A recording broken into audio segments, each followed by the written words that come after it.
When the unexpected release of Looking for Her, a new sapphic Christmas film, came out this past Friday with the same actress, Alexandra Swarens, starring opposite Olivia Buckle from the sleeper hit City of Trees from 2019, I was definitely curious to know, how does it compare to its initial successful outing?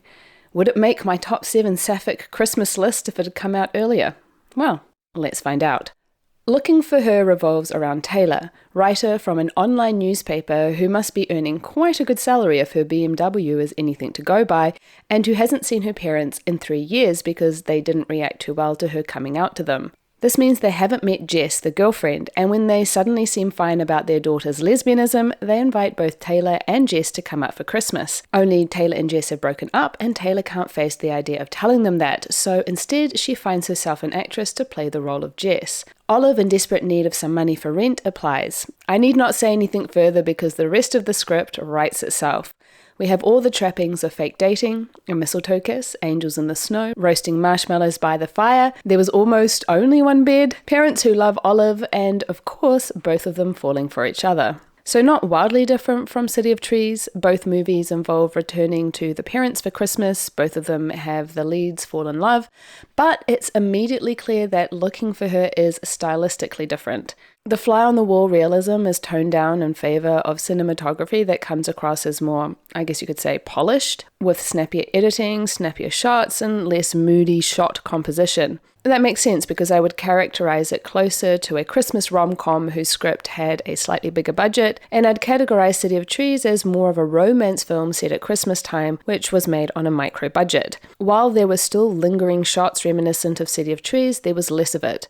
The narrative felt, I don't even know how to say this, but I guess more purposeful. Part of why City of Trees felt more fly on the wall was due to that sense of happening to be there, and it used ultra-realism for its dialogue and acting, so much so that some of the comments on the film talk about how intimate it felt, how they even felt like they were intruding on private moments as Ainsley and Sophie fell in love. Consequently, there was a sense that the film meandered more gently through its scenes and lingered longer in quiet moments.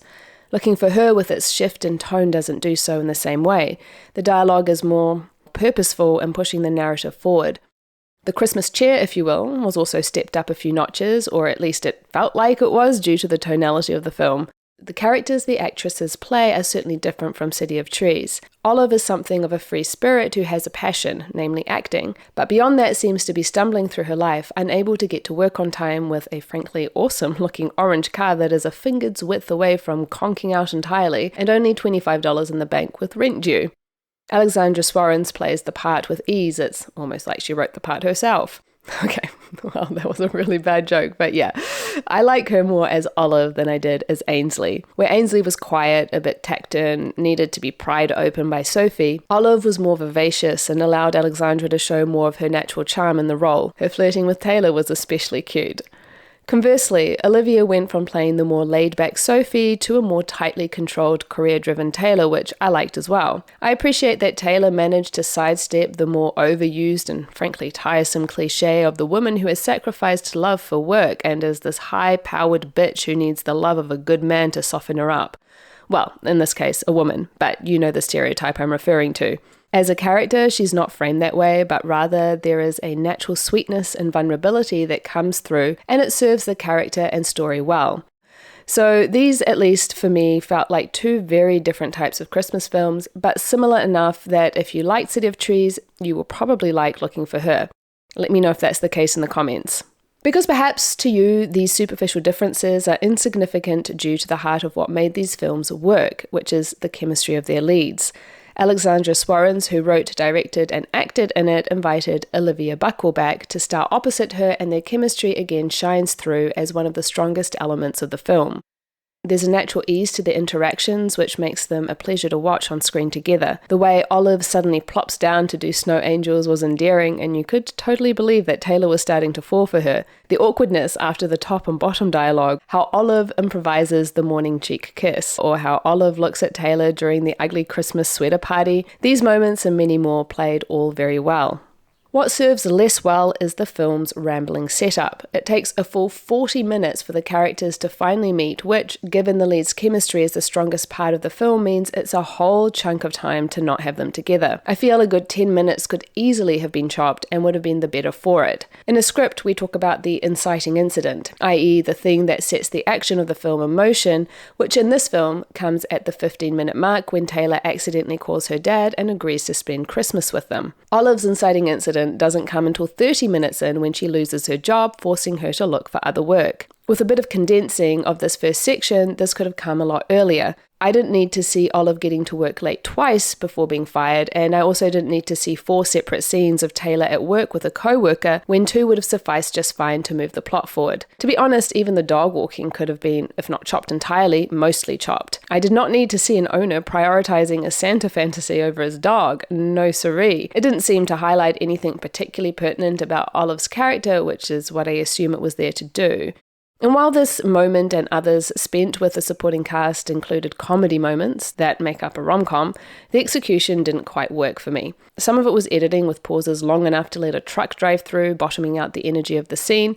Some of it was the acting from supporting cast. As soon as the ladies finally met, the movie, in my opinion, finds its legs. Although I have to say, I never quite believed the reason why Taylor was convinced she had to get a fake girlfriend rather than telling her parents that they'd broken up. Her parents seemed so lovely that Taylor's offhand comments about not letting them win hardly felt robust enough to hang the fate dating trope on. It was also underwhelming when a fair amount of time and effort was put into building this potential, well, I guess you could say mystery about why her parents are suddenly so totally okay with their daughter being gay, enough that they're standing there and watching the 2 ladies kiss under the mistletoe 2 minutes after they've arrived, and then insisting they sleep in the same room as if they've been queer allies their entire lives. I was honestly expecting them to declare that one of them was terminally ill or something and that it had made them realize that their lives were too short to be estranged from their only child, but no, that wasn't it. They just accepted it. Which obviously is a fine and realistic choice to make for a story, but it was built up into this thing in the same way Taylor telling her parents the truth about Olive being a fake girlfriend was built into this thing, without the choice feeling sufficiently substantiated. Although, and this is a spoiler, I kind of like that her parents had been aware of this fake relationship from the start and just not said anything. It just doesn't match the type of people Taylor frames them to be, though, reinforcing my confusion about why she thought she needed a fake girlfriend to start with, but it's a cute way to subvert expectations. Although, as a consequence, the film seemed to be straddling a space in between being a rom-com, which demands more farcical set pieces, and the low-key indie space that City of Trees occupies. It meant the film didn't quite punch out the more dramatic moments, and so the film rolls along without structurally hitting the highs or lows it could have. And look, maybe that's fine. It makes for a softer story, and maybe that's just the ticket. So yeah, there were things I liked and things I didn't like. And like I said before, I think that if you like City of Trees, you'll enjoy Looking for Her. But the question is, would it make it onto my top 7 sapphic films list had it been released just a bit earlier? Well, in short, no. While the film has its merits and I'm always delighted to see queer content made for and by queer women, the slow pacing up front, my scripting quibbles, means that I was pulled out of the film a few times in frustration, and ultimately I enjoyed the films I already have on my list more. But I am by no means the paragon of taste, so I'd love to hear your thoughts on Looking for Her in the comments. Until next time, lady lovers.